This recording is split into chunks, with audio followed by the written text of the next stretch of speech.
Skolas laika nedarbs?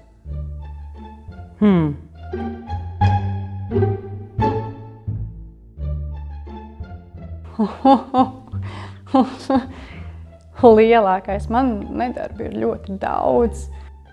Vispār es biju apzinīga skolniece, bet Es izlaužu svaigi iestatīt reģipšu sienu netīšām.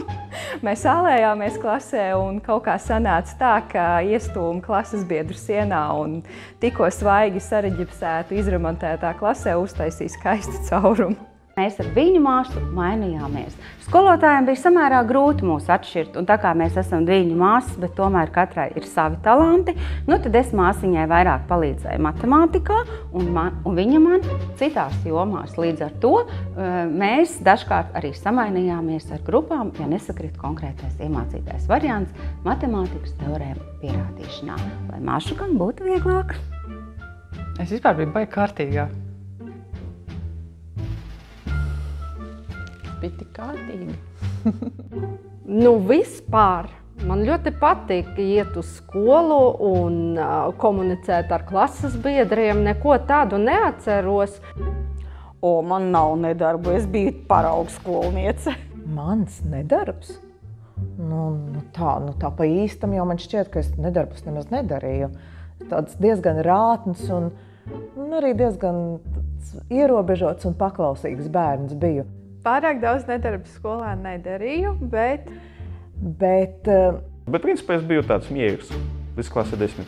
Jā, tādu laikam bija diezgan daudz, bet vislielākais varētu būt tas, ka mēs ar klases biedrenēm pamatskolas laikā, mājturības pulciņa laikā gājām uz virtuvi, zaktu kompotu un desu. Lamatas skolotājam jaunam.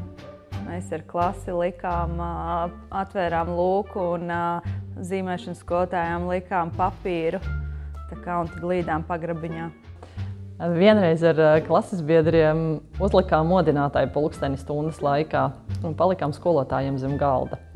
Agrāk bija tādi mehāniskie pulksteņi apaļi, lielas ripas, un viņi šausmīgi skaļi zvanīja. Un tad, protams, mums bija ļoti, ļoti jautri, kad skolotāja pārbijās, jo pēkšņi zem galda atskanēja tāds ļoti spiedzīgs zvans. Stunda uz kādu mirkli bija nojaukta. Bija prezentācija vācu valodā, un es vienkārši izgāju no klases un neatbildēju. Nezinu, vai lielākais, bet man patika lakot nagus, un tādā laikā nedrīkstēja iet uz skolu lakotiem nagiem. Nāca pārbaudi un pārbaudīja direktori ar kolēģiem pārbaudīja, un tad es tos nagus slēpu nolakotos. Tas pirmais, ko es vispār atceros, ir 5. klasē. Mēs ar manām tuvākajām draudzenēm un arī ar skolas zēniem mēs nobestojām kopā vienu bioloģijas stundu. Ne es vienīgā, bet mēs kolektīvi no stundām aizgājām vienu jauku dienu. Vienīgais varbūt pierunāt visus nobāstot stundu. Mums ar klasi kopā bija ieradums ik pa laikam neiet uz nodarbībām un kopā spēlēt volejbolu. Gājām spēlēt bowlingu. Jā, mēs aizbraucām uz Siguldu lieliski uz 2 dienām. Tagad tas liekas, 5. klase, kas tad tur? Bet tajā laikā, tajos 2000. sākumā, tas bija diezgan tāds liels nedarbs.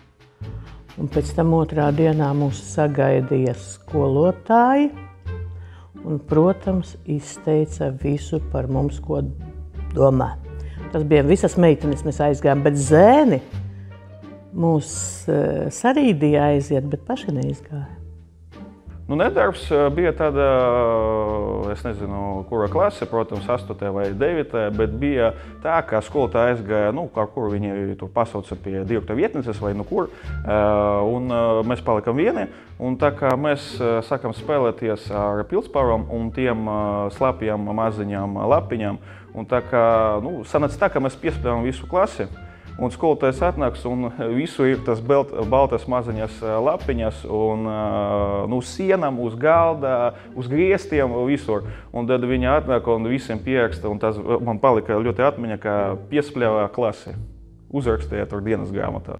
Es esmu bērns no laukiem, ne pilsētas bērns, Un noteikti tad visi tie mani nedarbi ir saistīti ar kāpšanu, rāpšanos, tādām mežonīgām spēlēm, kas varbūt citā vidē varbūt vispār nebūtu iespējamas. Bet tajā vidē, kurā es augu un arī mācījos pēc tam lauku skolā un arī vidusskolā, tur tas viss bija iespējams. Mēs kaut kādas riebeklības darījām, tās tiešām nevar stāstīt. Tāds, ko var stāstīt kamerai. Es nezinu, vai vajag atzīties, bet vajadzēja izmēģināt, vai tas šķidrums degošais tiešām ļoti deg un bija jāizmēģina tas uz skolas sienas. Un jā, tīrīšanas šķidrumi ļoti labi deg, par ko arī bija jāiet atbildēt visas skolas administrācijas priekšā. Ar draudzeni paslēpām žurnālu. Tas bija lielākais darbs, nedarbs. Lielākais nedarbs, jā. Man liekas, 1 vai 2 dienas aiznesām pat uz mājām. Agrāk bija tādas grāmatas ar atzīmēm. Man liekas, mēs nozagām uz 2 dienām, gribējām kaut ko palabot, pēc tam nobijāmies un atgriezam atpakaļ. Bet tur nepiedalījos es viens pats. Pirms stundas sākuma savācām visus klases krēslus un tur bija arī daži galdi un aizbarikādējām durvis klasē ciet. Skolotāji atvēra durvis un viņai priekšā bija barikāde. Vidusskolas laikos mēs ar draudzenēm izdomājām palikt skolā pa nakti bez atļaujas. Skola bija pa naktīm vaļā, mums bija atļauts iet strādāt uz skolu, tā kā papildus pa naktīm. Un kamēr puiši strādāja, tikmēr mēs vienkārši strādājām un skatījāmies, ko viņi strādā. Kā organizatoram patika ļoti organizēt masu bastošanas, jo taču ar draugiem foršāk bija paspēlēties un aiziet kaut ko pastaigāties pa parku nekā sēdēt ne lekcijās, bet skolas nodarbībās. Bet jūs gan mācāties visu, lūdzu, vajag svarīgi ir neizlaist nodarbības.